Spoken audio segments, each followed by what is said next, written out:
அனைவருக்கும் இனிய வணக்கம். அகர முதல எழுத்தெல்லாம் ஆதிபகவன் முதற்றே உலகு என்று வள்ளுவனுடைய முதல் குறட்பா, இறைவனை வணங்கக்கூடிய குறட்பா. அதை சொல்லி கடந்த வகுப்பிலே வள்ளுவனை பற்றி ஒரு விளக்கமான செய்திகளை பார்த்தோம்.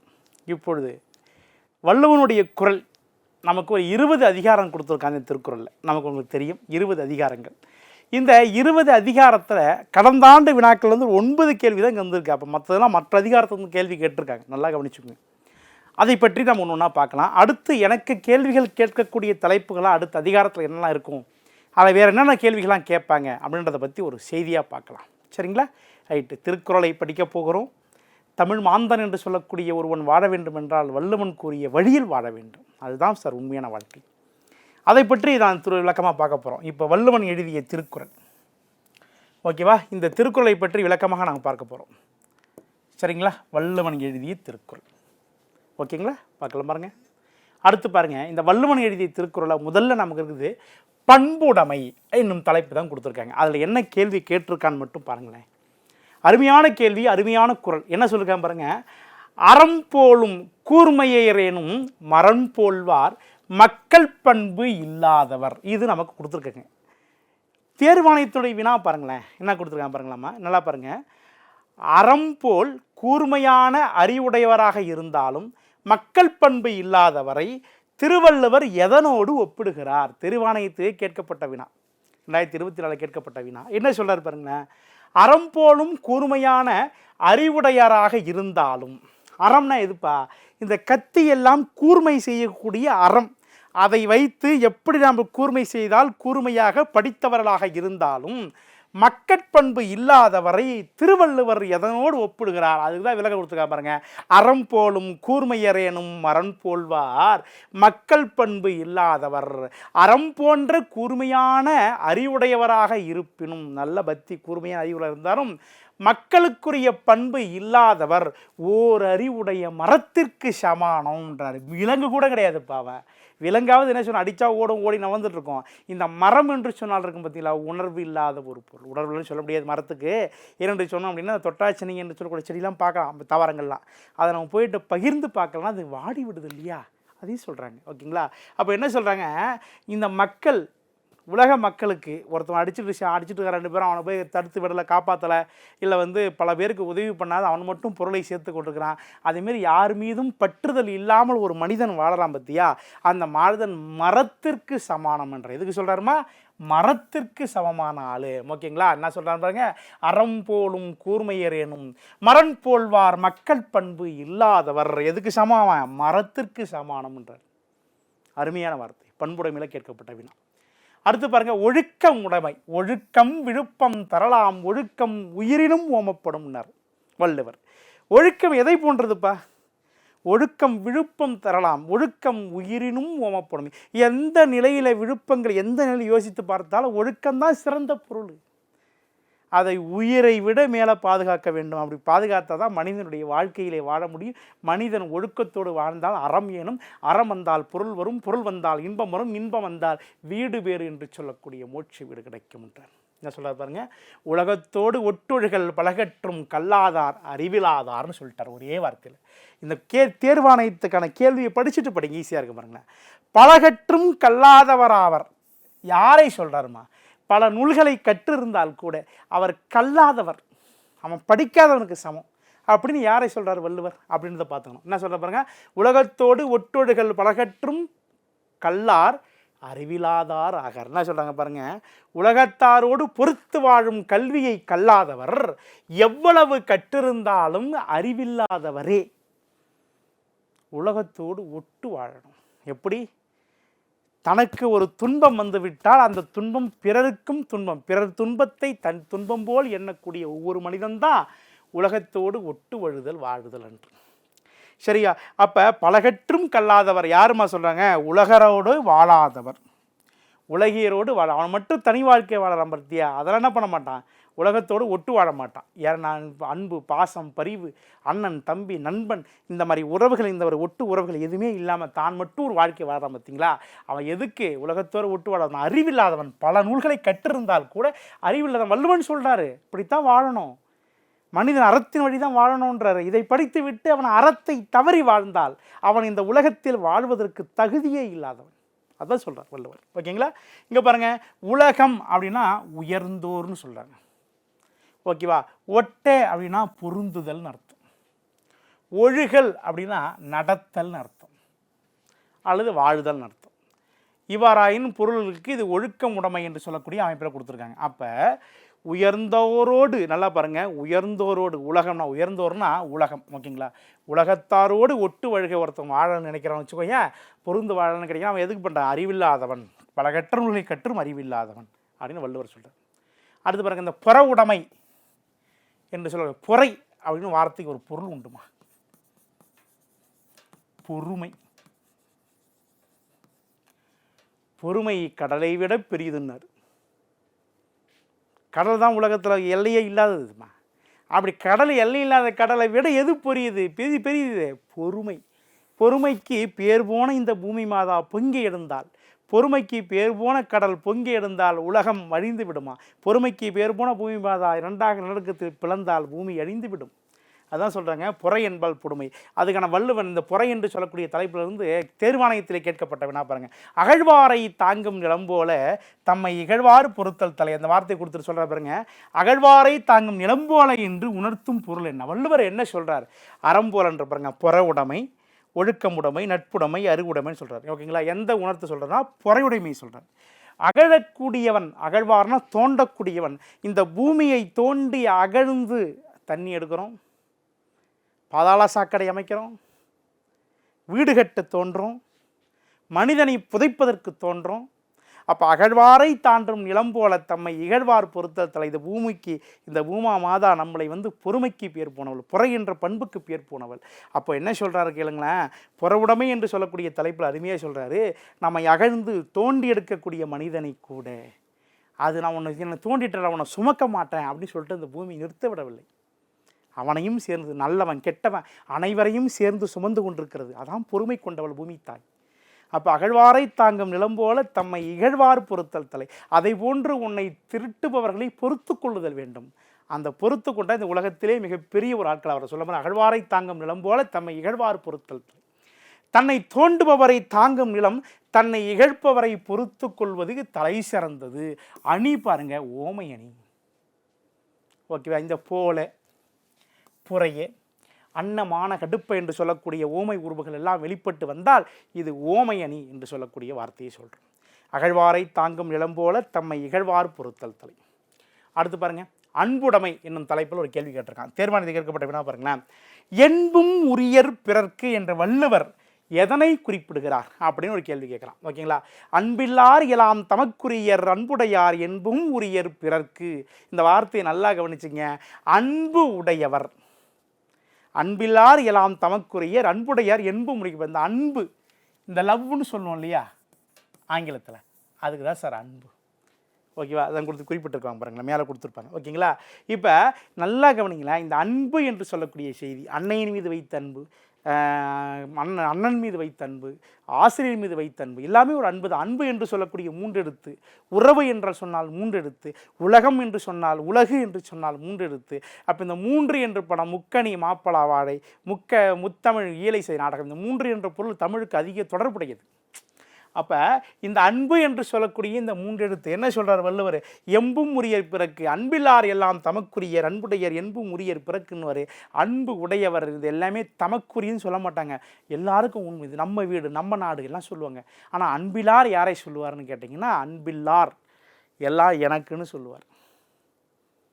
வில்லிபுத்தூர் ஆழ்வார் எழுதுகின்ற பொழுது, மகாபாரத செய்தியில் எழுதுகிறார் வில்லிபுத்தூர் ஆழ்வார் எழுதுவார், இறைவன் தூது செல்கிறார், எல்லோரும் வீட்டுக்கு சுற்றி பார்ப்பாரான் கண்ணன். இது யார் விடுப்பா, யார் விடுப்பான்னா என் வீடு என் வீடுன்னு சொன்னானா. விதுராழ்வாரை பற்றி பார்த்தாரான்.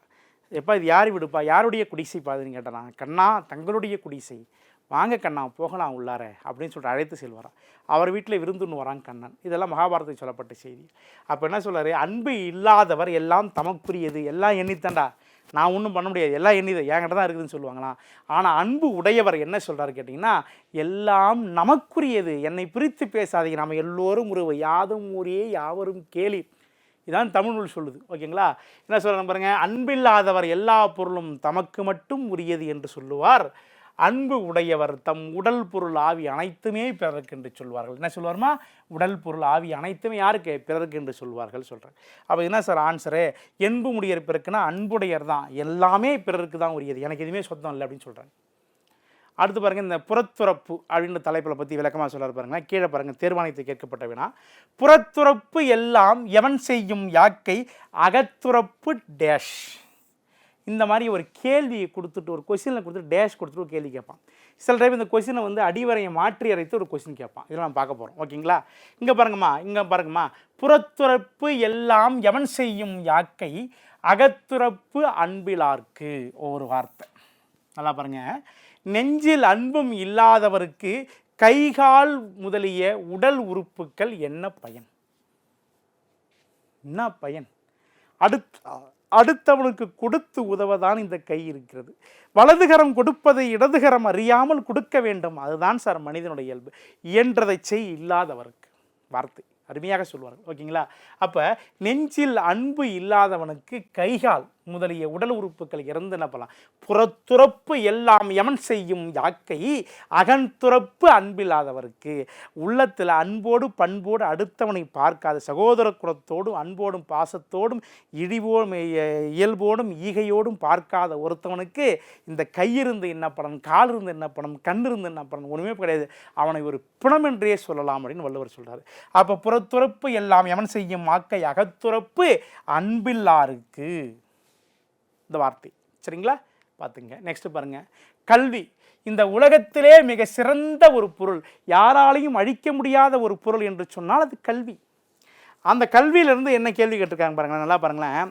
சேரும் போது மகிழ்வதும் பிரியும் போது மனம் கலங்குவதும் யாருடைய தொழிலாக வள்ளுவர் குறிப்பிடுகிறார்? இதுதான் கேள்வி. அருமையான கொஸ்டின். கேட்ட பாருங்களேன். புலவர் தொழில், உழவர் தொழில், மருத்துவருடைய தொழில், வணிகருடைய தொழில். இதை பார்த்துமனே சொல்லலாம் பாருங்க. உவப்ப தலைகூடின் உள்ள பிரிதல். நல்லா கொடுத்தாங்க பாருங்க. உவப்ப தலைகூடி உள்ள பிரிதல் அனைத்தும் புலவர் தொழில். கல்வியில் சொல்கிறாங்க பாருங்கள், அருமையாக சொல்கிறாங்க பாருங்களேன். அறிவில் சிறந்த புலவர்களோடு பேசி பழகும் பொழுது மகிழ்ச்சியாக இருப்பதும் அவர்களை விட்டு பிரியும் பொழுது இனி அவரை எப்பொழுது காண்போம் என எண்ணி பிரிவதும் புலவருடைய இயல்பு. அருமையான ஒரு விஷயம் சொல்கிறாங்க. என்ன சொல்கிறாங்க பாருங்க. உவப்பு தலைகூடின் உள்ள பிரிதல் அனைத்தும் புலவர் தொழிலே. என்ன சொல்கிறாங்க பாருங்க. சேர்ந்து மகிழ்ந்து அன்போடு கல்வியை கற்று அவரை விட்டு பிரிந்து செல்வோம் என்ற செய்தி இருக்குது பார்த்தீங்களா, அதுதான் தாங்க முடியாத சோகத்தை தரும் வார்த்தை சொல்கிறாங்க பார்த்தீங்களா. அருமையான வார்த்தை பார்த்தீங்க. அப்போ என்ன சார் அர்த்தம் கேட்டிங்கன்னா, புலவர் தொழில் தான். புலவர் தொழில் தான். என்ன சொல்கிறாங்க, ஒருத்தரோடு சேர்ந்து புலவரை விட்டு மிகப்பெரிய அறிஞர் கலைஞர்கள்லாம் விட்டு பிரியும்போது அவ்வளோ கஷ்டமாக இருக்குமா, அதுதான் சொல்ல வராங்க கல்வி என்னும் சொல்லக்கூடிய தலைப்பு. அடுத்து பாருங்கள், பெரியாரை துணை கோடல் அப்படின்னு ஒரு தலைப்பு இருக்குது பாருங்கள். அதில் தேர்வாணையத்திலே கேட்கப்பட்ட வினா கொடுத்துருங்க பாருங்கள். திறனறிந்து சேர்ந்து கொள்ள வேண்டியவர்கள் என்று வள்ளுவர் யாரை குறிப்பிடுகிறார்? அருமையான வார்த்தை. என்ன சொல்கிறாங்க பாருங்கள். திறனறிந்து சேர்ந்து கொள்ள வேண்டியவர்கள் என்று வள்ளுவர் யாரை குறிப்பிடுகிறார் பாருங்கள். அறனறிந்து மூத்த அறிவுடையார் கேண்மை திறனறிந்து சேர்ந்து கொள்ளல். வார்த்தை நல்லா பாருங்க. அறமறிந்து மூத்தோர் அறிவுடையார் கேண்மைனா நட்பு. ஓகேவா?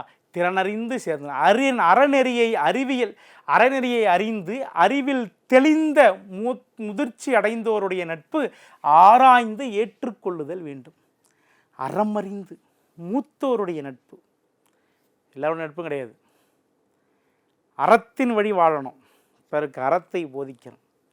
அப்படிப்பட்ட மூத்தவருடைய நட்பை திறனறிந்து அவருடைய எல்லையையும் அவருடைய நட்பையும் அவருடைய பாசத்தையும் அவருடைய குணத்தையும் அறிந்து அவரோடு சேர்ந்து கொள் என்று சொல்கிறார். அப்போ என்ன சார் பாருங்க, திறனறிந்து சேர்ந்து கொள்ள வேண்டியவள் யாருன்னா அறிவு முதிர்ச்சி அடைந்தோர். வள்ளுவர் சொல்கிறார் அழகா. சரிங்களா? அடுத்து பாருங்க, அறிவற்றுள் எல்லாம் அறிவதே பெரியார் பேணி தமரால் கொடர். அதே தலைப்பில் சொல்கிறார் பாருங்க. என்ன சொல்கிறாருன்னா, அறிவற்றுள் எல்லாம் அறிதே. எதுப்பா அறிவற்றில் அறிவுடையத்தில் எல்லாத்தையும் விட சிறந்த அறிவு எதுன்னு சொல்கிறாங்கன்னா, அப்போ வள்ளுவருடைய குரலை பாருங்களேன். அறிவற்றுள் எல்லாம் அறிதே பெரியாரை பேணி தமரால் குழல். என்ன சொல்கிறாங்க பாருங்கள், அறிவார்ந்த பெரியோரை போற்றி, நல்லா பாருங்கள், போற்றி உறவாக கொள்வதே ஒருவர் பெற வேண்டிய அரிய பேறுகளில் எல்லாம் பெரிய பேராகும். பெரிய பேர்னா பெரிய புகழ்ன்றார். சரிங்களா? என்ன சொல்லலாம் பாருங்க, கொள்ளல்னா தொழில் பெயர் தெரியும் இலக்கண குறிப்பில். ஓகேங்களா? அறிவார்ந்த பெரியோரை போற்றி உறவாக கொள்ளுவதே ஒருவர் பெற வேண்டிய அரிய பேர்களில் என்றும் எல்லாம் பெரிய பேராகும். அறமறிந்து சேரணும், அறியாவரோடு சேரணும், நல்ல பண்புடைய பெரியவரோடு சேரணும். அதுதான் சார் சிறந்த புகழை தரும்ன்றார். யாருப்பா? பெரியாரை. நண்பனையா, சிறியவர்களையா, உறவினர்களையா, பெரியவரை. ஓகேங்களா? அடுத்து பாருங்கள், ஒவ்வொரு மனிதனுக்கும் இருக்க வேண்டிய செய்தியாக ஈகை சொல்கிறான். ஈகையில் வினா என்ன கேட்டிருக்காங்க பாருங்கள். வினா, வறியவருக்கு கொன்று ஈவதே வீயமற்றதெல்லாம் குறைத்தேற்பும் நீர் துடைத்து. நல்லா பாருங்கள், குறித்தெதிர்ப்பும் நீரை துடைத்து. வறியவருக்கு ஒன்றும் ஈவதே ஈகை மற்ற எல்லாம் குறியெதிர்ப்பை தீர்த்துடைத்து என்ற வார்த்தையை பயன்படுத்தியிருக்காங்க. ஓகேங்களா? இல்லாதவருக்கு தருவதே ஈகை, மற்றவையெல்லாம் பயனை எதிர்பார்த்து செய்பவை ஆகும். நல்லா பாருங்கள், இல்லாதவருக்கு ஈன்றதை செய்வோம், இல்லாதவருக்குன்னு சொல்லிட்டாங்க. இல்லாதவருக்கு யார்? பாத்திரமறிந்து பிச்சை இட வேண்டும்னு சொல்லுவாங்க. இல்லாதவருக்கு செய்வது தான் அறம், இல்லாதவருக்கு செய்வது தான் ஈகை. புரியுதுங்களா? அப்போ இல்லாதவருக்கு செய்யக்கூடிய ஈகை அதுதான் சார் உண்மையான ஈகை, அதுதான் சார் உண்மையான அறம், அதுதான் சார் உண்மையான தவம், அதுதான் சார் உண்மையான தானம். ஈகைனா தான குணம், இரக்க குணம். ஓகேங்களா? அது பொருள் உடையவங்கிட்ட நீ கொடுக்குறா, நாளைக்கு என்னைக்கெல்லாம் ஒன்றை கொடுத்துவான். புரியுதுங்களா? கடன் கொடுக்கலாம், பணத்தை கொடுக்கலாம், கடன் கொடுக்கலாம், அந்த கடன் பெற்றவன் திருப்பி நம்மகிட்ட கொடுத்துருவான். அதுதான் சொல்ல வராங்க. சரிங்களா? அப்புறம் வறியவருக்கு ஒன்று ஈவதுக்கென்றெல்லாம் எதிர்ப்பு துடைத்த நட்பு. இது சொல்கிறாங்க பார்த்தீங்களா? இல்லை, அது ஏழைகளிடம் இரக்கம் கொள்ளுதல், அறவழி நடத்தல், அண்டைய வீட்டாரோடு அளவு குறித்து வாங்கிய பொருட்களை திரும்பி கொடுத்தல், பெருமை கொள்ளுதல். யாருக்குப்பா? ஏழைக்கு இரக்கமாக இருத்தல், ஒன்றும் இல்லாதவனுக்கு தரணுமா. சரிங்களா? அதே தலைப்பில் அடுத்து சொல்லப்படுங்க, பசியென்று கொடிய நோய் யாரை அணுகுவதில்லை என்று வள்ளுவர் குறிப்பிடுகிறார். அப்போ பாருங்கள், இந்த பசி என்று சொல்லக்கூடிய பெருமை நோய் பகிர்ந்து உண்ணுவோரை அணுகுவதில்லை. தவமுடையவரா? அதுவும் கிடையாது. அருளுடையவரா? அதுவும் கிடையாது. புகழுடையவரா? அதுவும் கிடையாது. பகிர்ந்து உண்ணுவோரை நமக்கு கிடைத்ததை பிறருக்கு கொடுத்து உதவினால் அவர்களுக்கு அணுகாதுன்னு சொல்கிறார். அடுத்து பாருங்கள், ஊக்கம் உடைமை என்று சொல்லக்கூடிய தலைப்பை விளக்கமாக சொல்கிறார். பாருங்கள், தேர்வாணையத்தில் கேட்கப்பட்ட வினா முதல் கொடுத்துருக்காங்க, தான் சொல்கிறாங்க பாருங்கள். உடையவர் எனப்படுவது ஊக்கம், அக்திலார் உடையது உடையாரோ மற்று. இந்த ஊக்கமுடைய தலைப்பிலேருந்து மேக்ஸிமம் கொஸ்டின்ஸ்லாம் வேறு தலைப்பிலேருந்து கேட்டிருக்கேன், நமக்கு இது பெருசாக கேட்கல. இதை வினாக்கள் எதெல்லாம் கேட்பது உண்டு பாருங்கள். ஊக்கம் உடையவரையே உடையவர் எனப்படுவது ஊக்கம் இல்லாதவர் வேறு எதையும் உடையவராக இருந்தாலும் அவர் உடையவர் ஆக மாட்டார். என்னது சொல்கிறாங்க பாருங்களேன். எதை உடையவர்களாக இருந்தாலும், உடையவன் கல்வி உடையவன், செல்வம் உடையவன், பலம் உடையவன், பணம் உடையவன், எவன் இருந்தாலும் சரி, ஊக்கம் அது முக்கியம். கல்வி கற்பதற்கு ஊக்கம் வேண்டும், பணத்தை சேர்த்து வைத்து பாதுகாப்பதற்கு ஊக்கம் வேண்டும், அதை தானம் செய்வதற்கு ஊக்கம் வேண்டும். அதான் சொல்கிறார் பாருங்க, உடையவர் எனப்படுவது ஊக்கம், அக்திலார் உடையது உடையாறு மற்று. ஊக்கம் உடையவன் தான் எல்லாம் வச்சுக்கிட்டு பொருள் இல்லாது இருந்தால் கூட ஊக்கம் உடையதான் உடையவன். பொருள் உடையவன் ஊக்கம் இல்லாதவன் என்ன சொல்கிறாங்கன்னா, எத்தனை பொருளை வச்சுருந்தாலும் அவன் எதுவுமே உடையாதவன், எதுவுமே சொந்தம் இல்லை அவனுக்கு அப்படின்றது. அப்போ பாருங்கள், வள்ளுவர் எதை சொல்லலாம் அந்த வார்த்தையில்? கேள்வியே தேர்வாணையம் இந்த தலைப்பில் எதை கேள்வியை கேட்கலாம் அப்படின்னு கேட்டிங்கன்னா, ஊக்கம் எனப்படுவது, உடையவர் எனப்படுவது எது அப்படின்னு கேட்குறாங்க. ஓகேவா? புரியுதா? ஊக்கம் இல்லாதவர் எதனை குறிப்பிடுகிறார்? ஊக்கம் இல்லாதவரை எதற்கு இணையாக வள்ளுவர் குறிப்பிடுகிறார்? என்ன சொல்கிறேன்னா, எத்தனை பொருளை வைத்திருந்தாலும் அவர் இல்லாதவரே என்று குறிப்பிடுகிறார். அப்படிப்பட்ட வினாக்கள் வருவது உண்டு இந்த தலைப்பிலிருந்து, வேறு எதுவும் வரப்போகிறதில்லை. அடுத்து பாருங்கள், இந்த விருந்தோம்பல் என்னும் தலைப்பிலிருந்து ஒரு வினா. மேக்ஸிமம் இந்த வினாக்கள் கேட்பதற்கு வாய்ப்புகள் உண்டு, அதுக்காக தான் ஒரு கொஸ்டினை எடுத்து வச்சுருக்கோம்.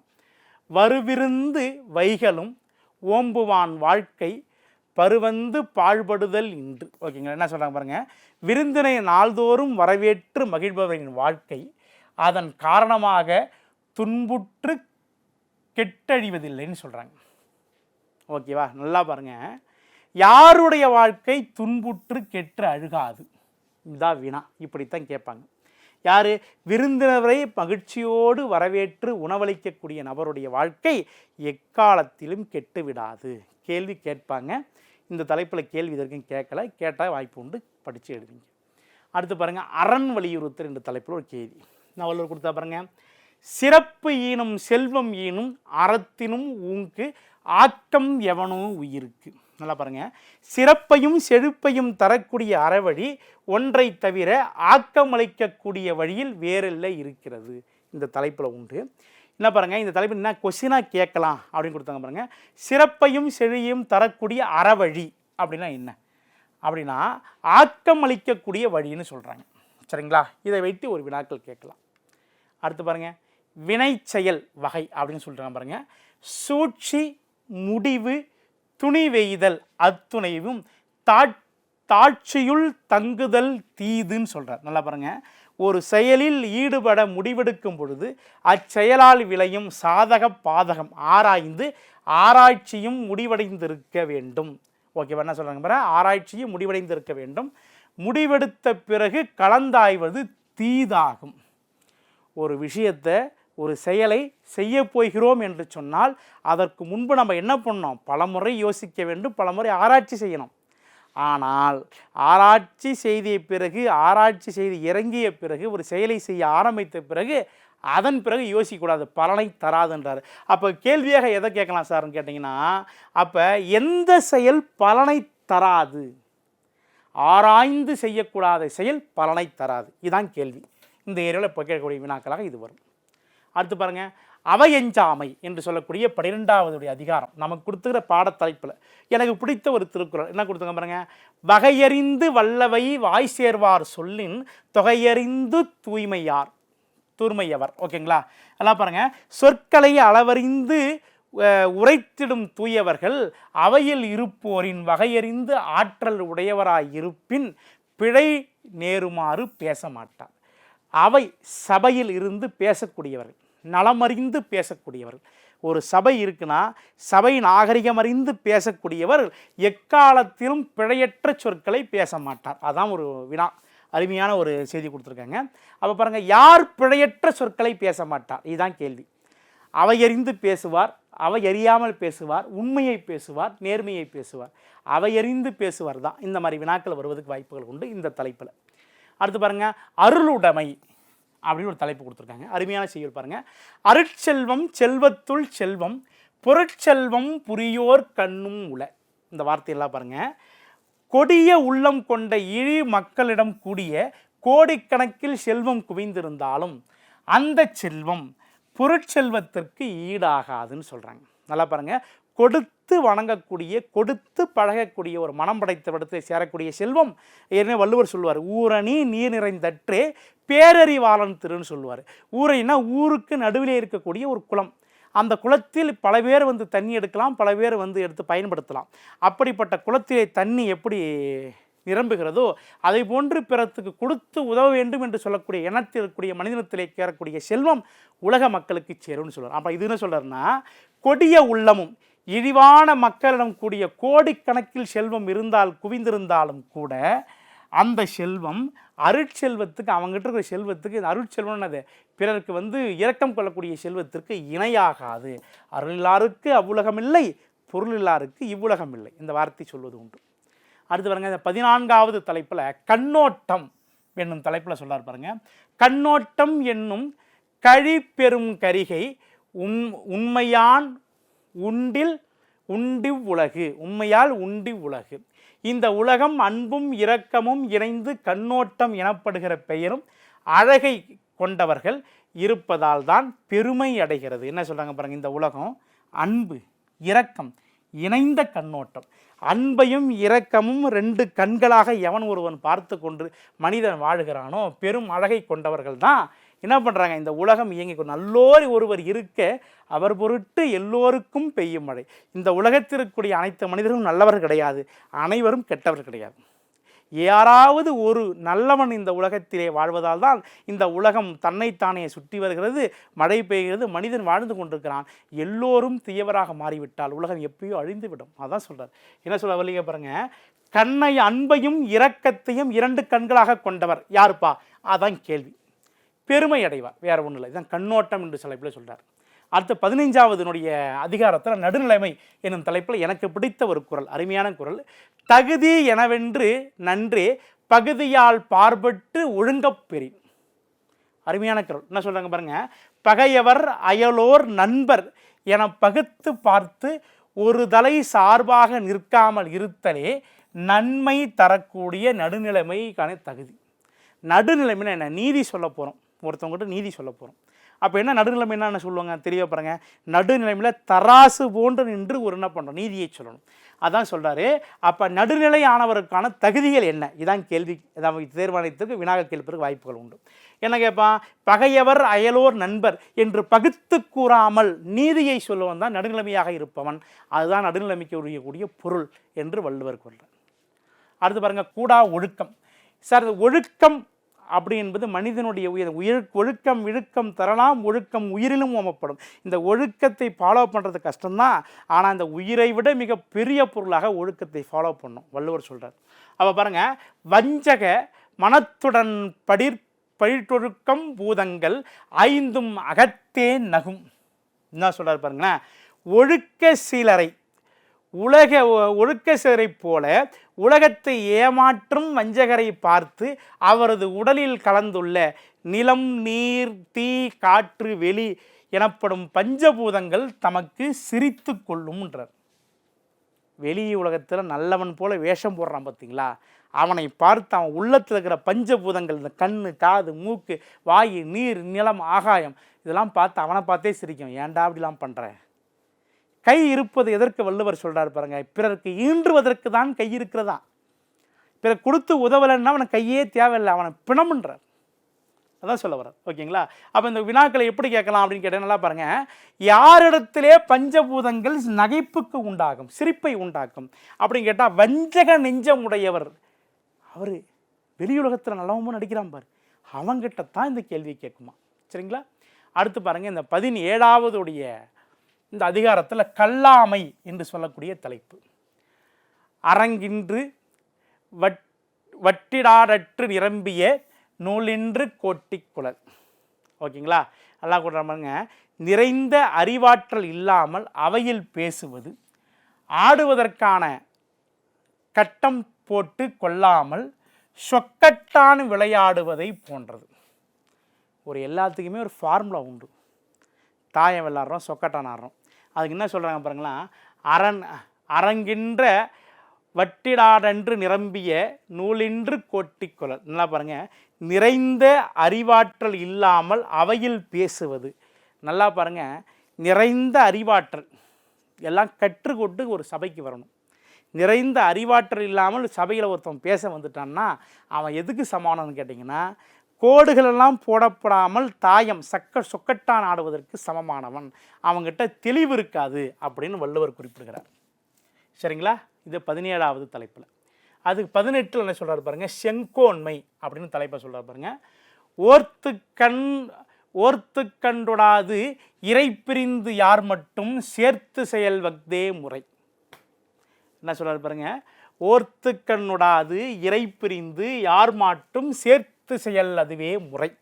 என்ன சொல்கிறார் பாருங்க. குற்றம் என்னதென்று ஆராய்ந்து எந்த பக்கம் சாயாமல் நடுநிலை தவறாமல் வாழப்படுவதே நீதியாகும்.